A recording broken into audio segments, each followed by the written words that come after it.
भाई साहब डस्का के साथ मैं हूँ अमीर रजा मुगल। मैं इस वक्त डस्का की एक अहम शाहराह पर मौजूद हूँ। ये गुजरांवाला सियालकोट रोड बाईपास के साथ ही है जो एरिया आप मेरे पीछे देख रहे हैं।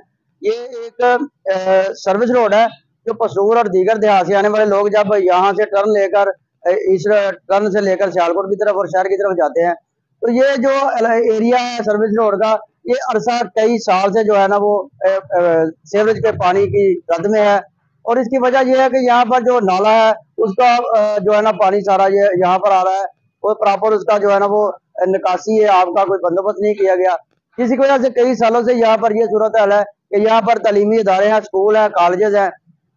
और इसके अलावा ये बहुत एक अहम शाहराह है जो मुख्तलिफ देहात और मुख्तलिफ शहरों को मिलाती है। तो यहाँ पर सूरत हाल जो है ना वो बहुत ही गंभीर है और तलबा और तालबात भी इससे परेशान है और आने जाने वाले लोग भी जो है ना इसमें यहाँ पर जो अरसा दराज से पानी खड़ा होने की वजह से ये सड़क जो है वो टूट फूट चुकी है, कई कई फीट गड़े पड़ चुके हैं, जिसकी वजह से हर रोज यहाँ पर हादसा जरूर में होते हैं। और हादसा में अब तक कई इंसानी जानों का ज़िया हो चुका है और कई लोग जो है वो अपनी टांगे और बाजू तोड़वा चुके हैं।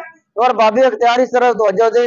मैं आपको बताता चलूँ कि डस्का का ये जो एरिया है ये हल्का सूबाई हल्का 51 है और इसी हल्का सूबाई हल्का से जो है ना वो सूबाई वजीर बल्दियात मियां जीशान रफीक इलेक्ट हुए हैं और इस वक्त वो वजीर बल्दियात भी हैं और वो पूरे पंजाब में सुथरा पंजाब के हवाले से प्रोग्राम को वो भी जो है ना वो लेकर चल रहे हैं।